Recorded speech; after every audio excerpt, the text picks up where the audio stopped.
Okay, so if you watched the short version, but you wanted a bit more information on the specific math that I do on how I create my shorts, then let's go ahead and do a bit of a longer video on that, right? So first things here, once again, I have the raw footage that I recorded for that short. And let's go ahead and make this into a short, right? So I already like set out what pieces I want to use. And now it's a matter of actually scaling it. So right now, we're working in the vertical video preview already. You can see that because it's like black box right here, and it's shaped like the vertical on a phone. And then we want to go ahead and scale that. Now, I keep my footage on the upper left of the screen.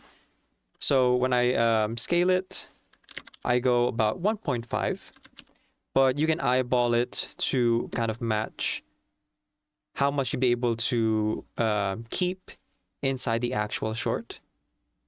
So in this case, I want to make sure that I keep the properties on the left side of the screen, as well as the, what do you call this? Like the main timeline and the video preview, right? So we're going to go ahead and just kind of eyeball it, see if we can keep most of it in. I'd say that's pretty good, but if it's too big, you can always scale it down a little bit. All right, so in this case, I'm going to go ahead and do 1.4 instead. And you notice the location X and location Y here. So if I wanted to just do it without eyeballing it, I could put numbers in here.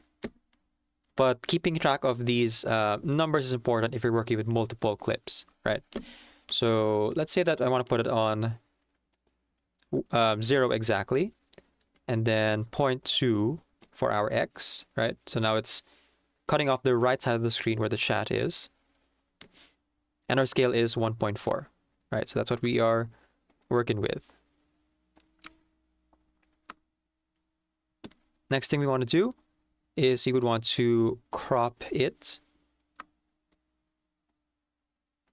So for my videos, I usually crop out the bottom of the screen for the top footage, because that's where I want to put my face cam or other visual type things, right? So in this case, because so much of the video editor takes up the screen anyway, I won't really be cropping out all that much. So again, you kind of just go ahead and eyeball that. So I'm going to go and click on the crop effect that I added this video. And you see the properties here change a little bit. I want to crop out like say 0.1 to start. Okay, but you know it's kind of hard to see like how much is actually being cropped out there. So here's what we're going to do. Let's start working on the second half of the footage already. So I'm just going to go ahead and copy. Right? And then paste. And look at that. We have actually cloned the footage that I'm using. Now, this is going to be where my face cam is. So we're going to go ahead and move this so you can actually see my face. And then it really depends if I want to keep the chat in or not. In this case, because I, obviously did this like whole edit off stream and off recording, there's no chat that I want to keep. So in those cases, I usually go and scale it up so that only my face is visible, right? And then I would move it around up until the point where the chat is no longer seen. You can't even see the lines anymore, right? And then center my face to the other footage as closely as possible. Now, it doesn't have to be center. You notice here that location X is 0.67. I'm more basing it on the other visuals on screen. So when I say eyeball it, this is what I mean. And you notice, of course, that the bottom is still cut off because we copied the other footage. Now, for our bottom footage, we don't want the bottom to be cut off, right? Instead, what we want to cut off is this left side here. You see that little bit of footage that's still there. It's a little bit redundant and can kind of lead to a bit of confusion as where your eyes should rest, or where a viewer's eyes should rest, rather. And so what we're going to do here is we're going to go ahead and cut out that section.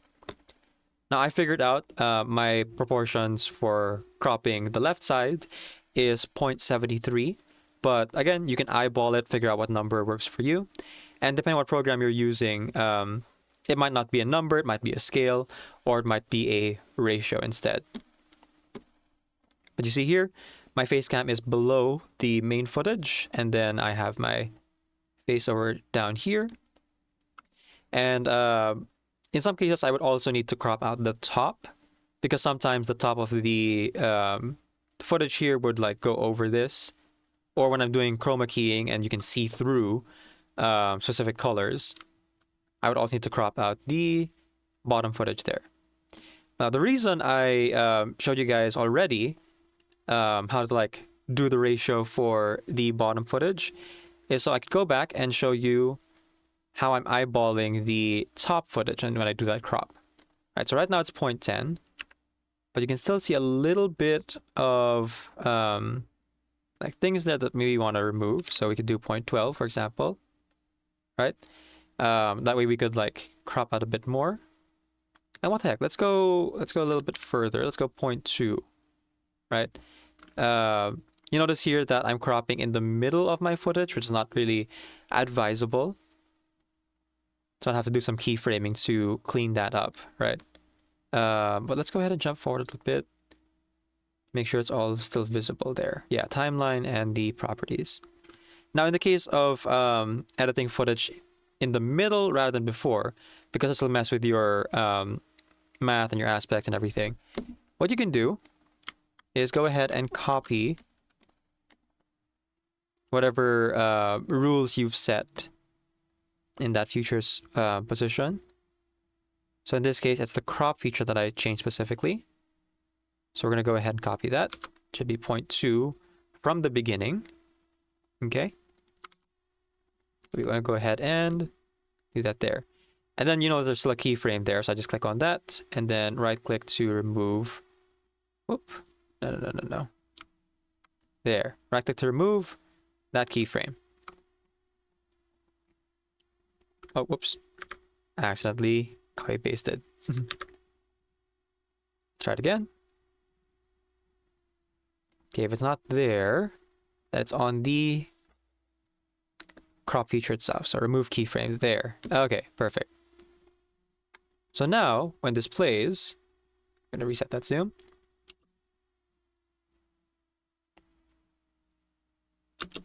Okay, so you can base kind of where you would crop the bottom of that footage on the other footage that you're using, which is why usually I'll have both footages up already if I know that I already have the correct highlight or clip of the raw footage that I've placed in. So let's go ahead and just move this up. Okay, and then it's more or less center to what I believe should be the center of the video. Again, I'm eyeballing it, so there's all of like math you could do to like find the true center, but I find it's not too important, so I don't usually adjust it all that much. Okay, and then so you see here there's a little bit of that top peeking through, so we're going to go ahead and crop out the top a little bit. Oops, hang on.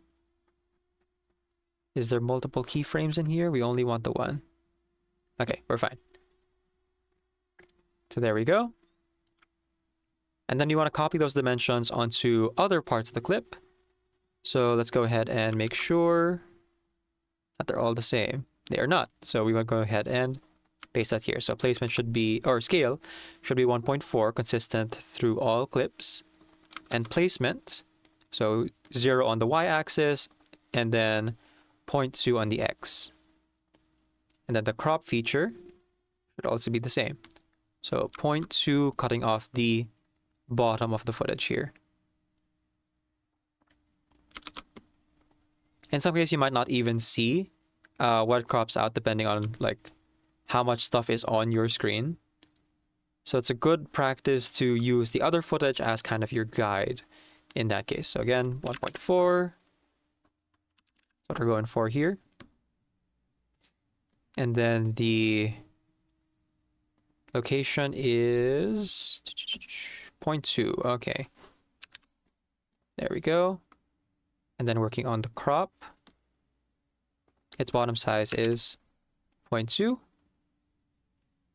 so that no matter where you are in the video, it appears consistently. Lastly, I have to add in the bottom half of the footage for the rest of it. So same drill. We're just going to go ahead and copy and paste and then move it down. But this time, instead of eyeballing it completely, we copy the footage of the earlier part of that timeline. So in this case, it's negative 0.68 and 0.07. There we go. So doing shorts with multiple like clips like this. Hang on. Making sure the length is matching, otherwise you might echo a little bit. Okay. Usually takes me about 15 minutes because I'm like scrubbing through the raw footage, trying to find the highlight, and then doing this math. But that's really just 15 minutes to make a short, right? So it's not too bad in the grand scheme of things. Again, we're going to go 2 for the scaling. So 2 times the size. And then 0.68, or sorry, was it negative 0.68? Yes, negative 0.68 and then 0.07. And then we want to adjust the crop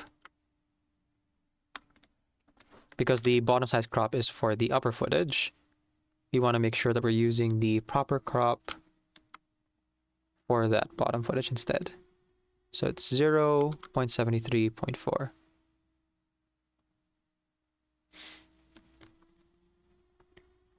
the left size, and then top size is 0.4. Okay, there we go.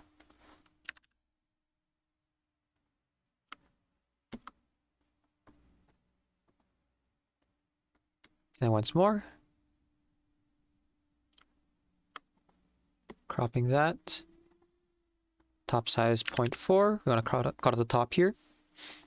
And then left size is 0.73. Oh, and bottom size should be 0.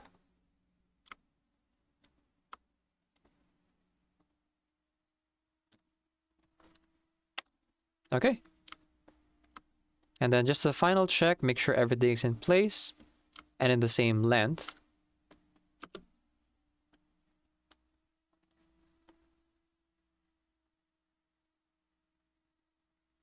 If you notice that the footage moves, then you know you have a keyframe somewhere you need to adjust, or some cropping or X and Y placement you need to adjust as well. The last thing here is the captions, or rather the title and context. Captions are subtitles, my mistake. So for me, my title and context are on screen so that people know, even before clicking on the video, what the meat or what the context of the video is, hence why I call it title and context. And I have the placement at 0 true center, right? And then the location Y is just above the top footage. In some cases, I would touch it to the footage, or I would put it a little bit above. In this case, negative 0.27 from the center of your Y, right? And we're going to go ahead and name this one. Okay. So title is How I Make Shorts. Right? And then context. So if I'm playing a video game, usually I'll put the title of the video game, or like the specific content. So let's say if I'm doing reverse 999, I'd put side story of this character, spoilers, right? In this case, let's call this behind the scenes. Oh, hang on, let me uncapitalize the T there. That's just kind of what I like to do when it comes to titles and captions, or titles specifically, is to capitalize according to the English rules. Oh, but because there's not a lot of text in those title and captions, I can actually scale it up a little bit to fill out more of the screen. Now, I'm very careful not to actually have it touch the sides of the screen. For one thing, it doesn't look as nice if the text is that big. But for another, YouTube and TikTok, both of their shorts features, depending on what device you're using, will actually crop off the sides of your screen in the preview, right? And so if I make the title and context too large, then it ends up actually not being seen in the preview, which is kind of defeating the purpose of letting people know, hey, this is what you're going to see in the video before I click on it. Especially important when it comes to my gameplay footage, because I do talk about spoilers or I'm like showcasing story beats in the games I'm playing.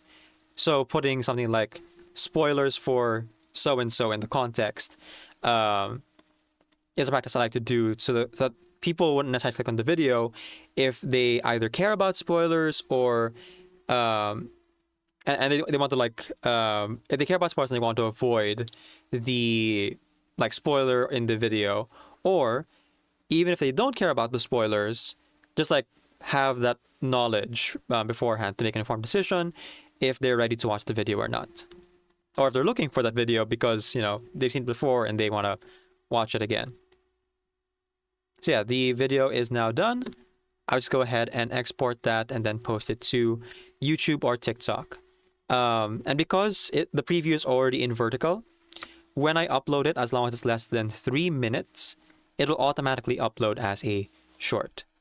So once again, this is for the long version. This is how I make shorts on YouTube and TikTok. And if you want to check out any of my other videos, please go ahead and subscribe to my channel. And as I send you off, keep in mind and remember that Decaf NVIDIA is Creative Commons Attribution, Non-Commercial Share Alike, 4.0 International License. Off you get. You can ring my